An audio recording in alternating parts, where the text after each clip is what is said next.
Hello and good morning friends, welcome to the CEC-UGC live lecture. Dear friends, as you know that we are carrying a series on history of English literature, and so far we have conducted 6 lectures under this very series. Today we would be talking on the Elizabathan drama. In the first half we would be talking on comedy, and later on we would be talking on tragedy. So dear friends, I would like to tell you all that for this very discussion we have once again with us within our studios Professor Bhimsen Dahiya. Professor Bhimsen Dahiya is an eminent academician.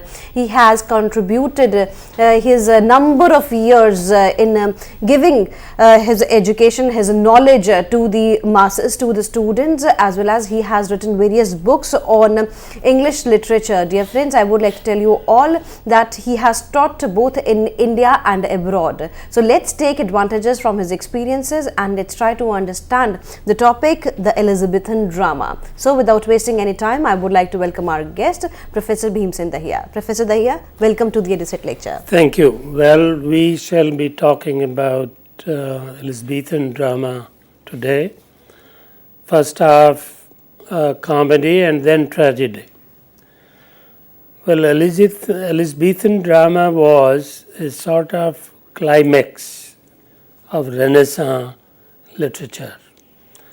Renaissance, to recap, we started with the 14th century, then 15th, 16th. Now, Elizabathan drama precisely comes in the 16th. The overall character of the Renaissance is best reflected by the Elizabathan drama, because coming as it does after the medieval period, Renaissance was a landmark movement. It ended the medieval world and made a new start, what we call today the modern age. Ancient, medieval, modern. Broadly speaking, these three divisions of history, ancient, medieval, modern. So modern begins with the Renaissance, and of the Renaissance, as I said, Elizabathan drama was the climactic expression of that spirit of the Renaissance. Now, what was this spirit which we find reflected in the Elizabathan drama, and which is the soul of the new life, modern life that came into being after the medieval? Medieval, was totally religion oriented. Christianity dominated all walks of life, including literature, arts, and Christianity too, the Orthodox Christianity, where common people had no direct access to the Word of God, the Bible. It had to be learned through the middlemen, the churchmen.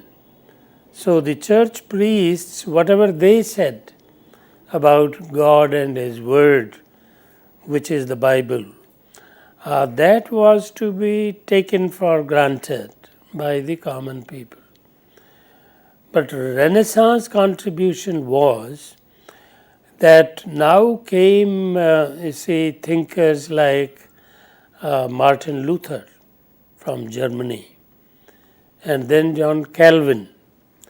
These two crusaders for Protestantism, they said the Word of God is there in the text, the Bible. So no one needs the middleman to know what the Word of God is. Directly anyone could go to Bible, read it, and then follow it. So this was a great change. And that is what is called Puritanism or Protestantism, as against the Orthodox Catholicism. So Orthodox Catholicism came through the church. Nothing was available outside the church. Here everything is available outside the church. You don't need to go there. You just get hold of the book and read for yourself. So it is this spirit which gets reflected in the Elizabethan drama. In a way, Renaissance being man-oriented, man-dominated, man-centered. Earlier it was God-centered. Now all philosophy, literature, social thought, that is based on man being the central power in the universe, not God. Therefore, it is called humanism.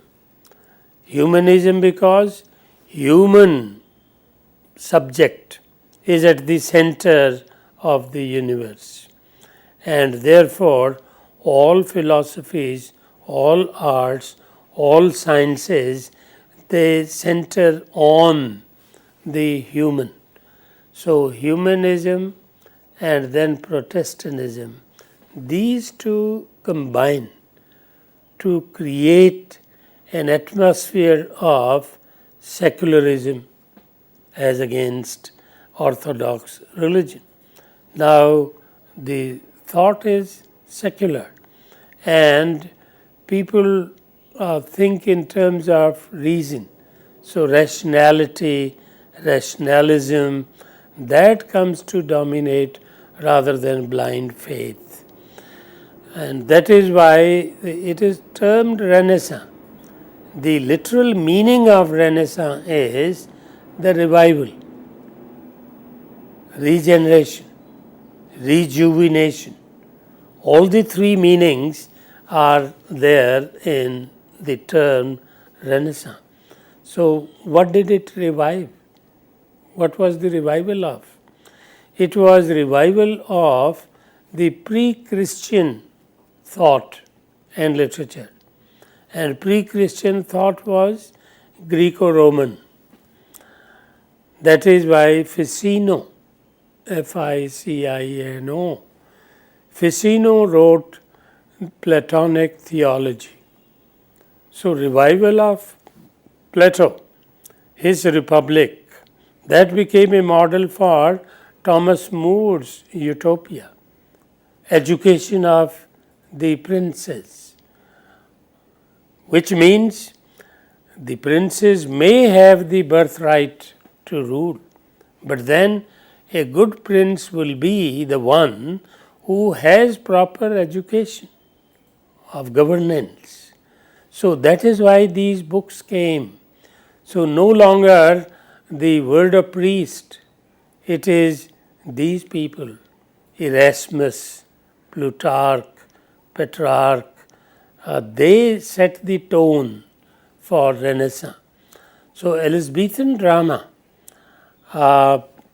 is largely, as every other thing, arts or literature or sciences, were based on European, means outside England, movements which originated there.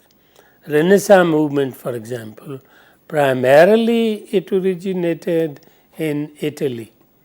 It may be Petrarch, it may be Plutarch, it may be Copernicus.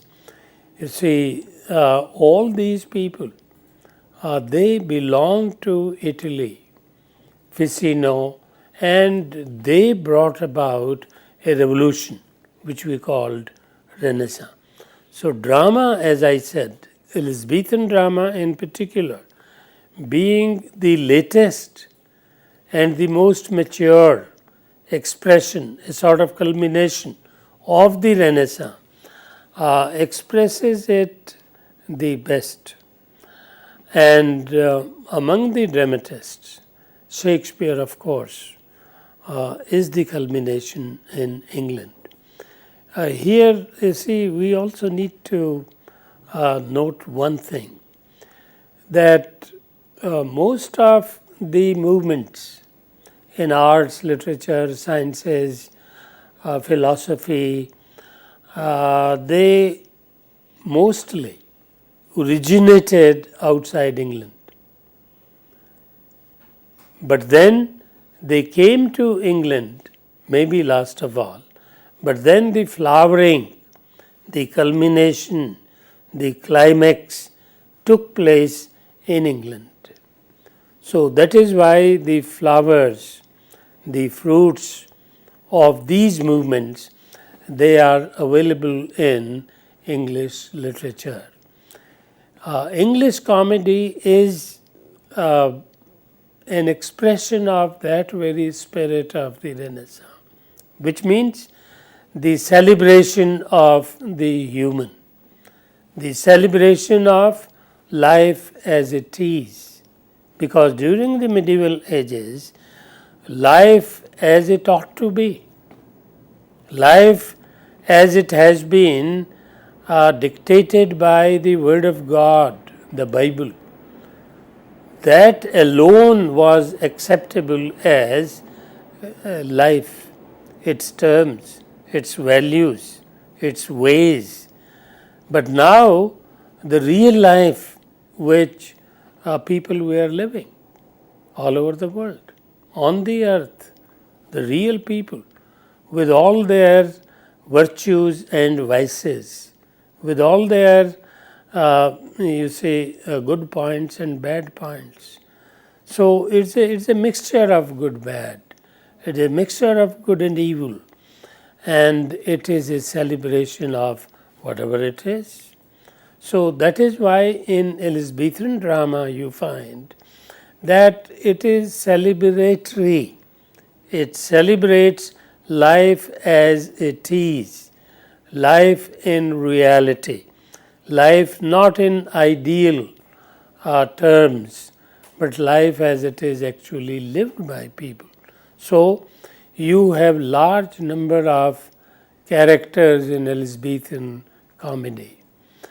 You have kings and princes, queens, princesses, but at the same time the lowermost strata of society, their maids, their servants, court jesters, workers, laborers, so all kinds, peasants.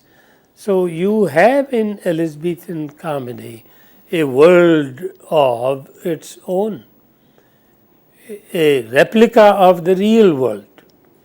Whatever you find in real life on earth, you find in the Elizabethan comedy.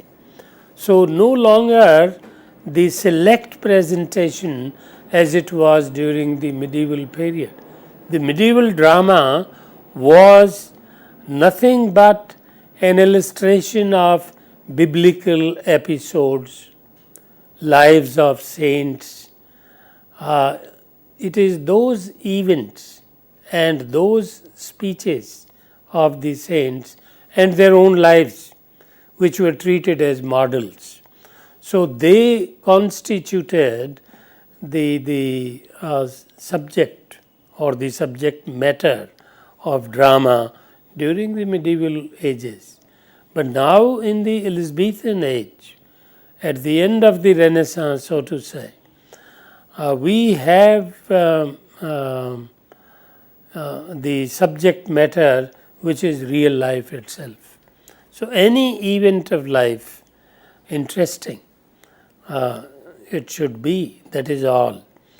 So the dramatists would create characters of high order, low order, middle order, all these orders, all these orbits of life, they are available in this comedy. To begin with, comedy in English or in England, you have let's see, dramatists like Lilly, Peel,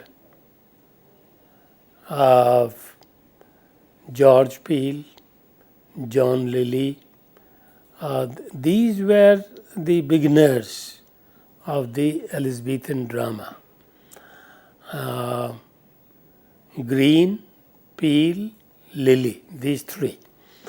And they wrote comedies. But then their comedies paled. They became rather unpopular the moment Shakespeare entered on the scene. So Shakespeare on one side and the rest on the other. It was he who dominated the Elizabethan stage, and it were his comedies which actually overwhelmed the Elizabethan stage. All else becomes pale and almost disappears. Only his comedies, they became popular. To name just a few. To begin with, you have the taming of the shrew, a very popular subject. Shrew is a difficult woman. You have to learn the ways to control her, to keep her under check. So people will be interested in such a subject because it's a domestic subject, relates to every family, everybody. So male, female, a kind of contest between the two. So that became interesting for the Elizabethans. The taming of the shrew was very popular in its own time. Then you see Midsummer Night's Dream or Midsummer Night's Dream. So in the dream you can take the liberty of creating anything. So Shakespeare makes one of the characters dream, and in dream the character's name is Bottom. He's a comic character. Now Bottom comes to have an ass head, the head of a donkey, and then one of his companions remarks, Bottom, you have been translated from man into donkey. So there the story begins. And these comedies, they were so popular that even Queen Elizabeth would come and watch them. One of these comedies, which later became the most famous, was Henry IV. Henry IV, in fact, part 1, part 2. So, two comedies in one story. And the character who dominates these two plays is Sir John Falstaff. He is Sir, but then a comic character, and he is a companion to the prince. Prince cannot live without him. So much so that the prince neglects his duties and all the time whiling away irresponsibly, drinking, joking, living with this comic character Falstaff. Queen Elizabeth heard about it. she also came to see this play, Henry IV, because of Falstaff. And she liked the character so much that she ordered Shakespeare to write a play in which Falstaff should be the hero, not any prince, nor any king, nor any princess. So, Falstaff is made the hero of a new play which Shakespeare wrote and called it Merry Wives of Windsor. So Windsor, is a famous place in England. Merry wives means happy wives. So how they take to life and how they live it and make a fun of life. So Merry Wives of Windsor, where Falstaff dominates, and he is the central character. So this became very popular. After that, Shakespeare wrote more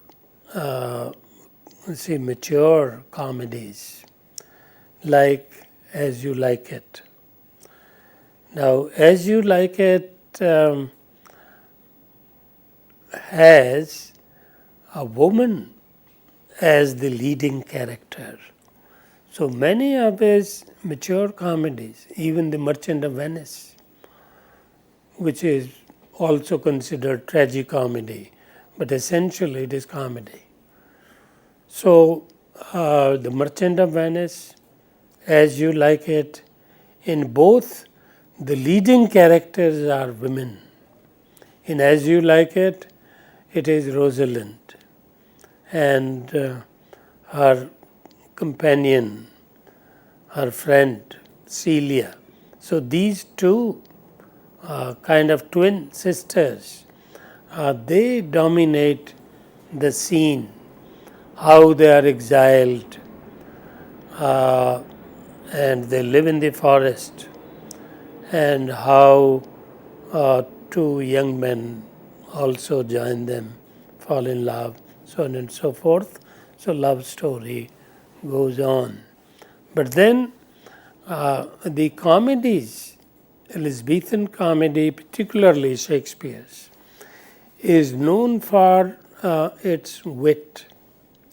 Of course, not like the pure wit of the John Lilly or Robert Greene type. These university wits, they were more rule oriented.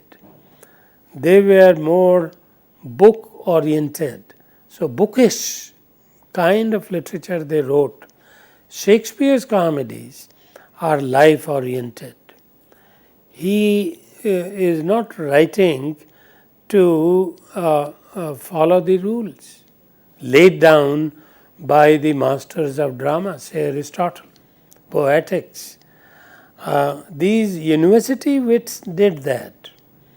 University wits followed the rules and churned out comedies. They produced comedies following those rules, illustrating those rules. So obviously there was something bookish about their comedy. Comedy written by the university wits. But Shakespeare gave it a radical shift. The shift was that it no longer remained bookish. It no longer reminded you of the master rule framers of drama. So it only reminded you of real life. While watching it, you would feel, yes, I see the same thing. I see life around me, which is very much like what is being presented on the stage. So that big difference, that made it more interesting to the people. So greater involvement on the part of the audience, because you feel that here whatever is being presented through drama on the stage is not different from what you see in real life. So it was this strength of the Elizabethan comedy, particularly in Shakespeare, because Shakespeare shifted the focus from the book to life. So no longer like the university wits, sometimes your education is not an advantage, not everywhere.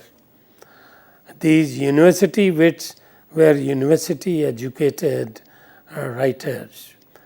Well, education can bring you degrees, it can bring you knowledge, but it cannot make you a great creator or artist, because that gift of being a great creator or great artist is God given or nature's given. It is nature's gift. It can't be acquired through university education. So these university wits thought that they knew all because they had read or studied at the university. But then Shakespeare, who had only a high school education from his own village, Stratford, he had no advantage or disadvantage of university education. So no member of the university wits. He was a nature's, at one place he says nature's natural, making fun of the comic character. Anyway, but then this big difference brings about a change in the comedy, closer to life, closer to people's own feelings, thoughts, their events as they go through life. All that becomes the stuff of comedy with Shakespeare. Later, he wrote comedies like The Tempest, which is called romance, Winter's Tale, Pericles. These later plays, they are called romances. Romances because Shakespeare takes greater liberty there than he did in the early comedies. Early comedies, then you have middle or mature comedies, and then you have these later comedies which are more of romances. The difference between comedy and romance is that in romance you take greater liberty. You can depict characters, you can depict events which generally do not take place in real life. So you are making the impossible possible. You are making the unfamiliar familiar. So that is the difference between romance and comedy. So the last comedies of Shakespeare, they are rightly termed romances because there he is taking liberty with the drama and making life a little more unfamiliar than it really is. Well, I think enough for the Elizabethan comedy. Now we close and then take it up later. Tragedy part of Elizabethan drama. Thank you.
Well, in this lecture today, we will be talking about Elizabethan tragedy.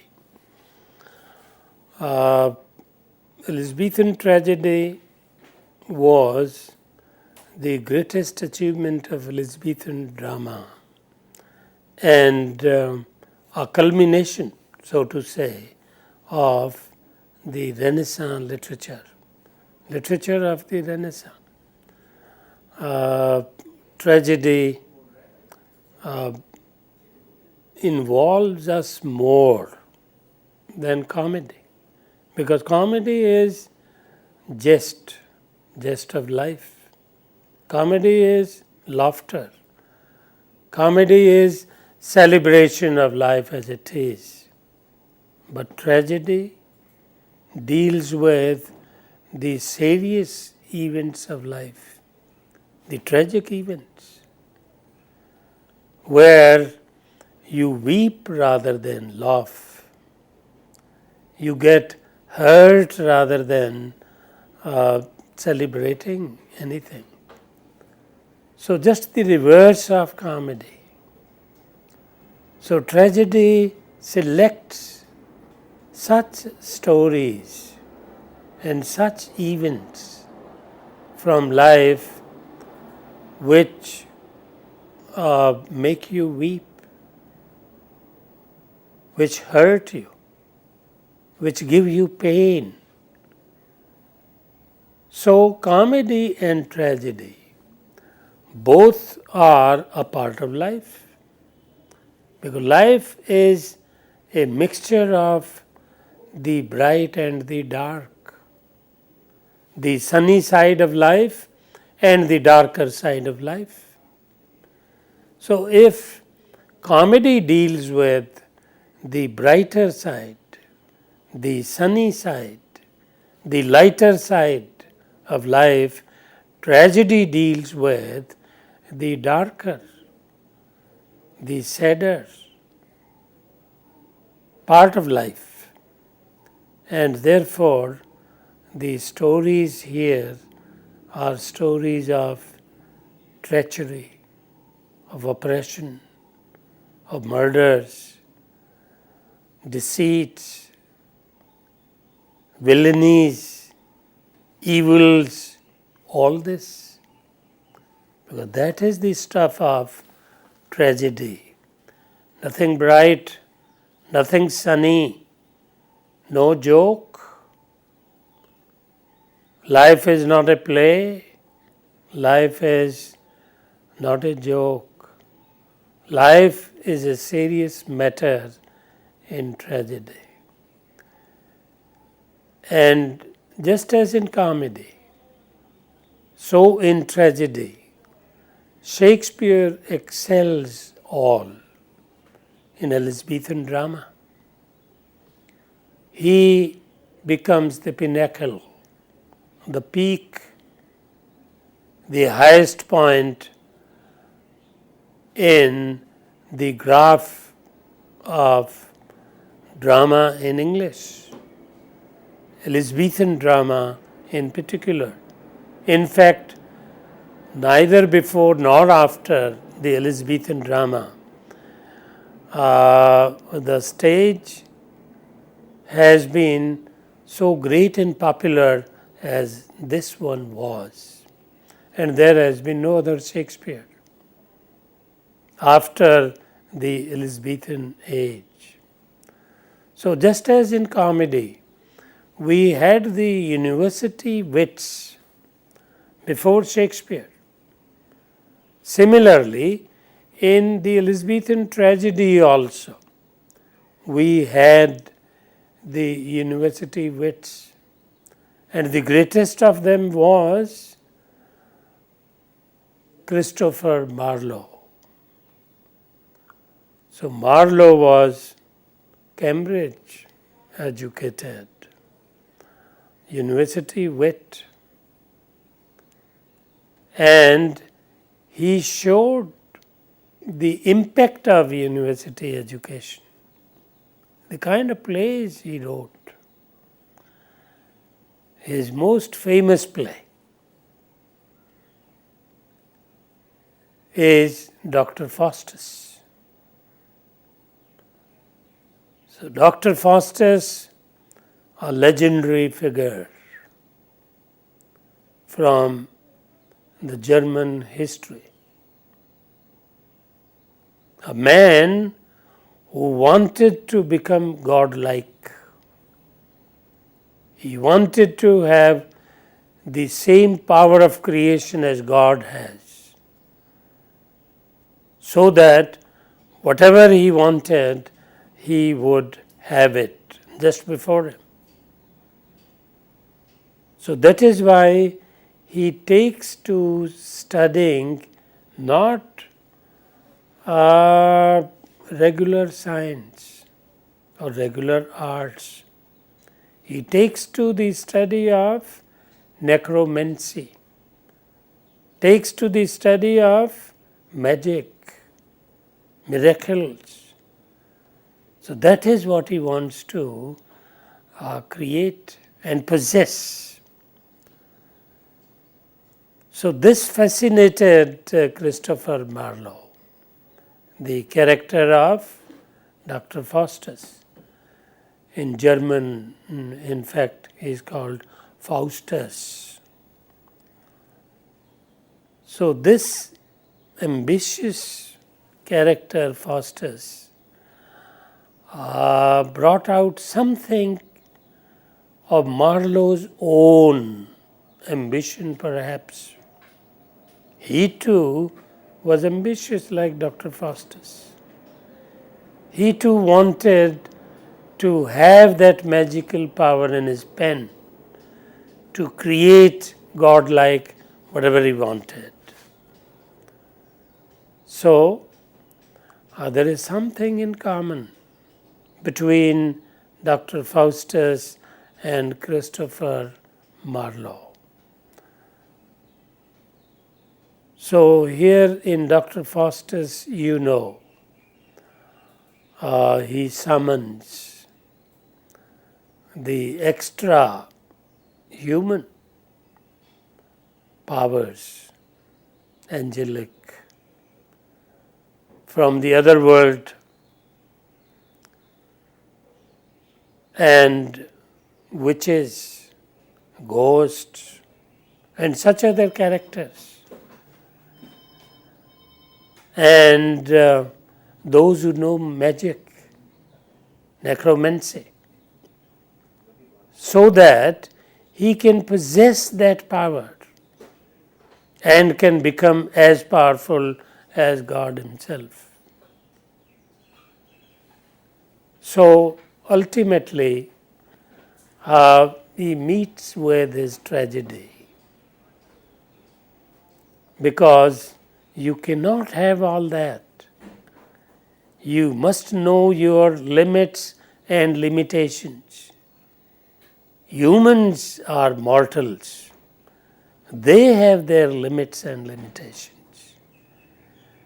Now, Shakespeare, without the advantage of university education, which Christopher Marlowe had this advantage. As I said, sometimes your education is a disadvantage because you live more in the world of books than in the real world. So Shakespeare was too much in the real world.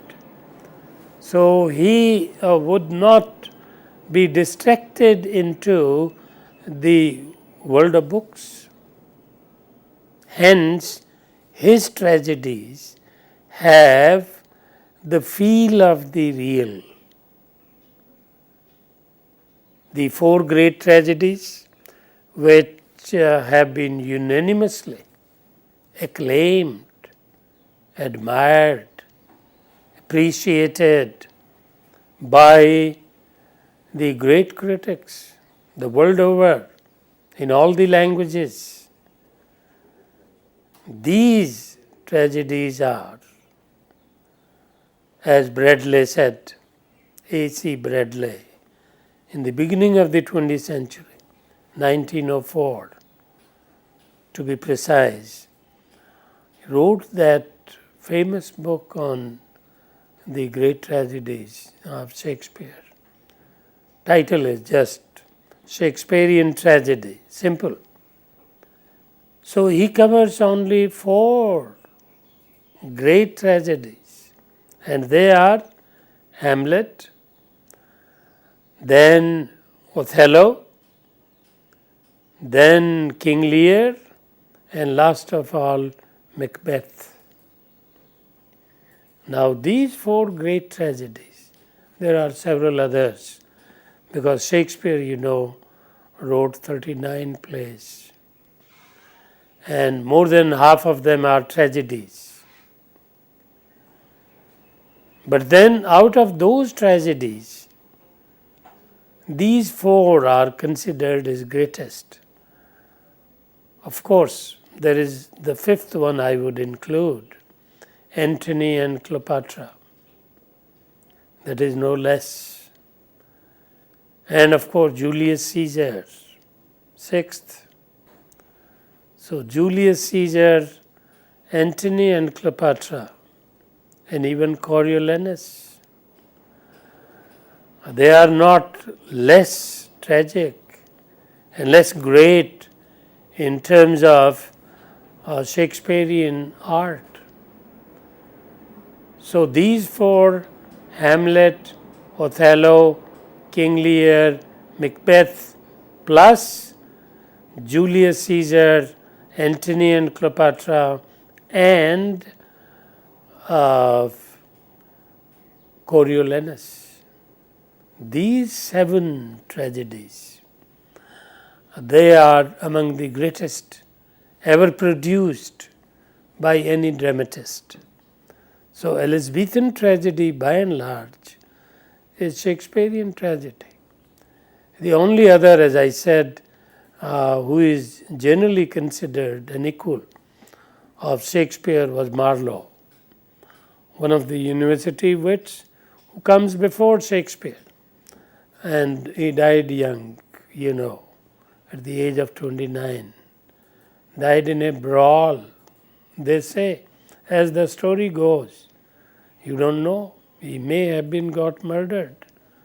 All kinds of jealousies, rivalries are around when you are rising in any field.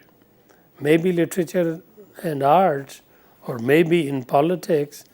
So he is said to have been killed in a brawl. Brawl is a kind of, fight between 2 people after they are drunk and so on.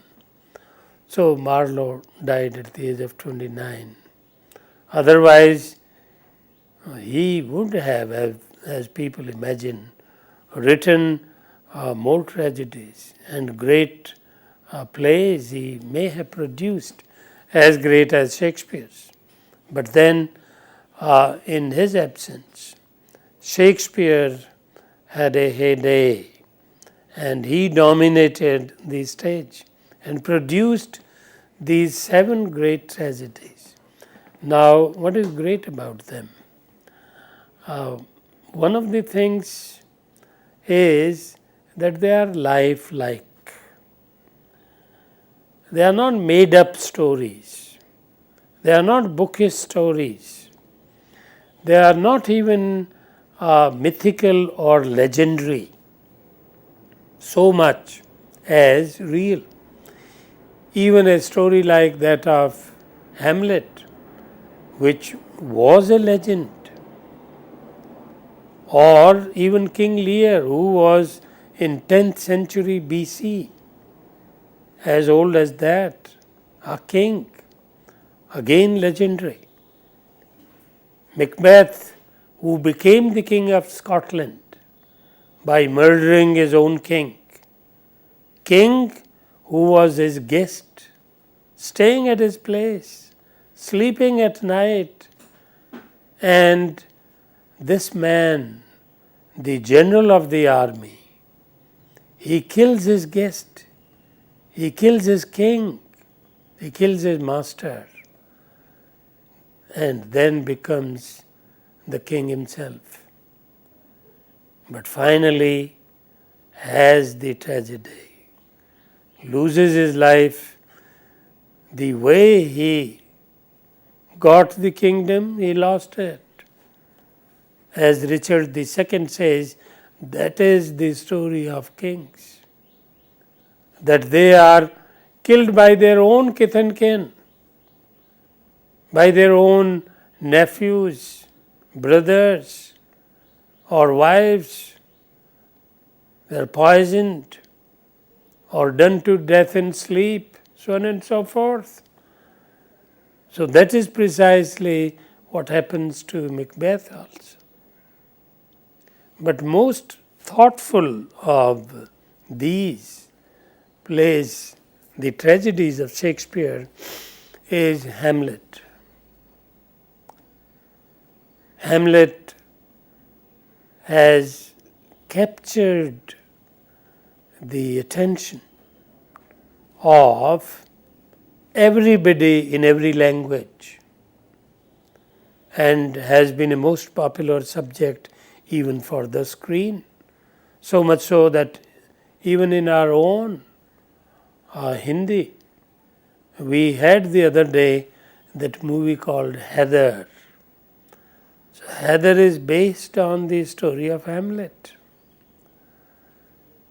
So this story became so popular because everybody feels that it is her or his own story, because the kind of things he encounters, the kind of ideas and feelings that crop up during the events of the play, they are very much the same that each one of us experiences one time or another in life.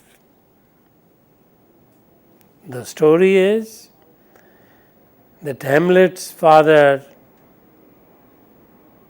is murdered in sleep by his own brother, his younger brother, uncle of Hamlet. He kills his own brother in sleep and has incestuous relations with his wife, means with mother of Hamlet.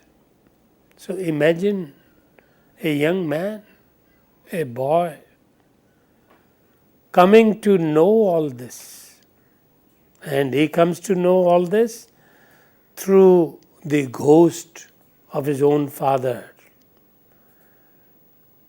The ghost appears in the tragedy and summons Hamlet away from his friends like Fortinbras, takes him in a corner of the stage alone and tells him, "Look, my son, my boy, this is what your uncle did to me.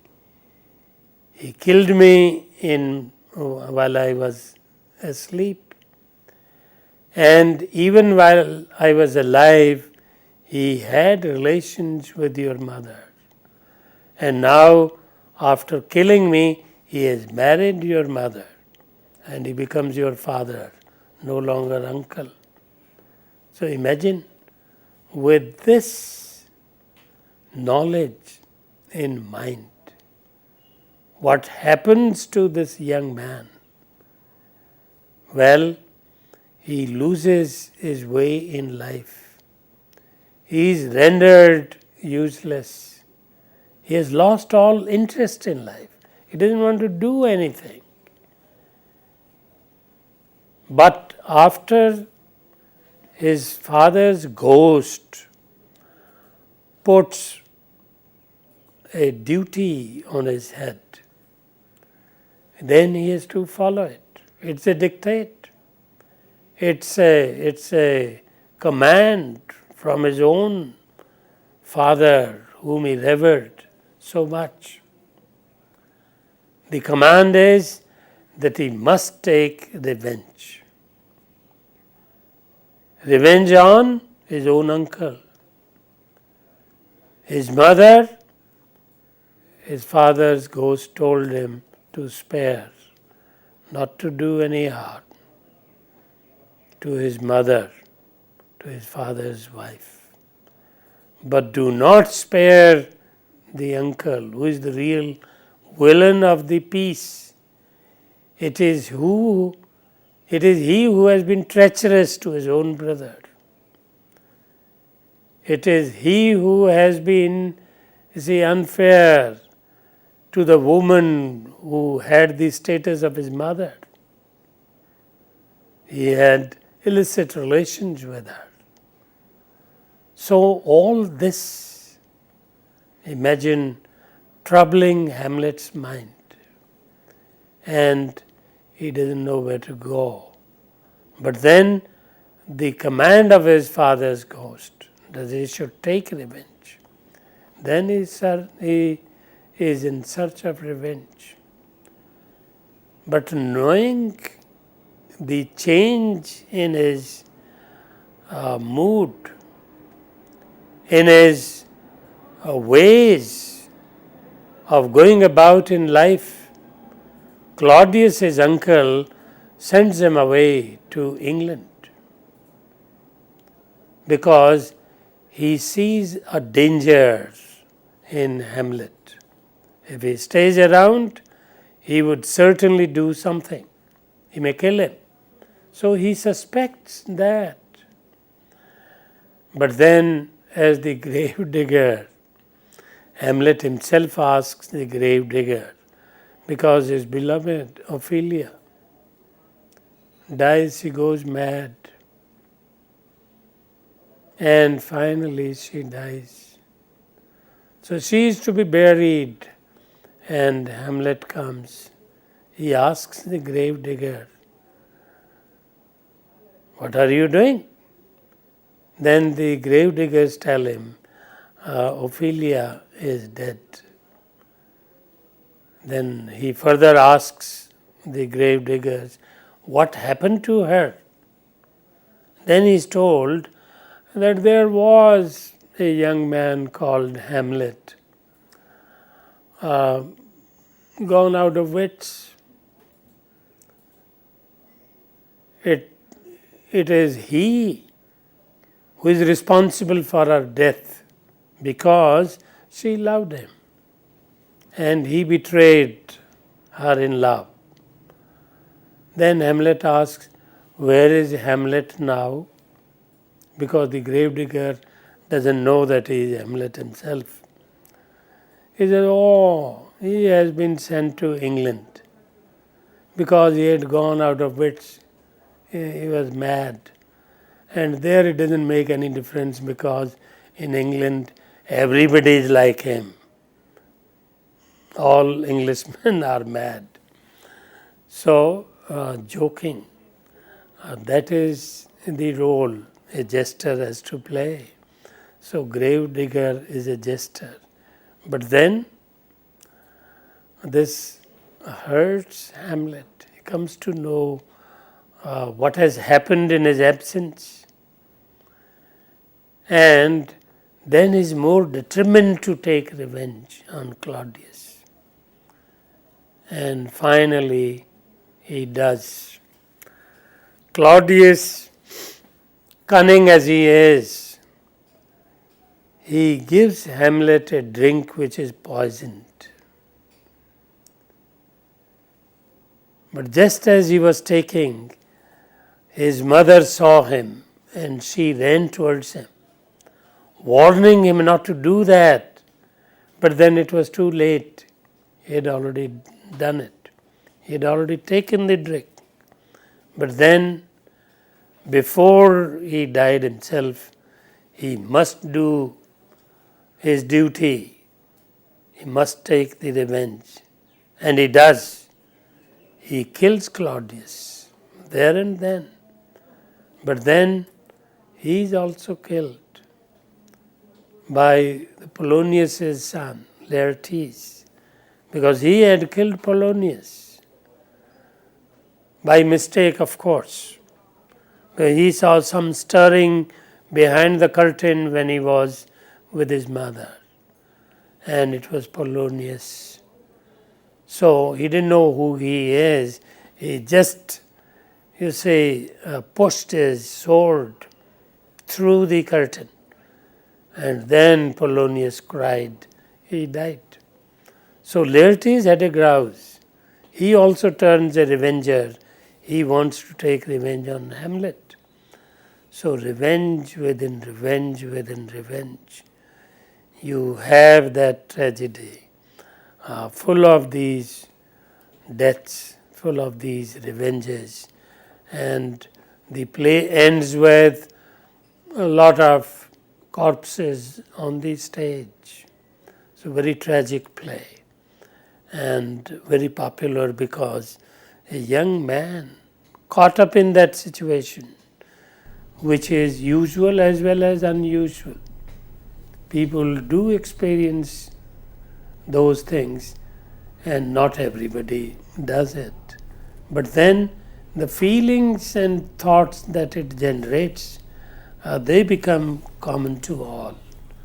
So here I think we'll stop the climax of Elizabethan tragedy in Hamlet, Lear and Macbeth.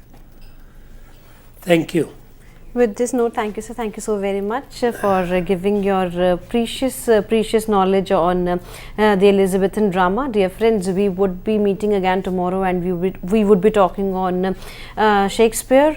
And I would like to tell you all that if you want to give your feedback regarding this particular lecture, if you have any queries or if you want to have a lecture on a particular topic under the series History of English Literature, then you can mail us at info.cc@nic.in, and very soon we are going to upload this lecture on YouTube for you. So we would be meeting again tomorrow. Till then, take care. Goodbye. Thank you, sir. Thank you so very much. Thank you.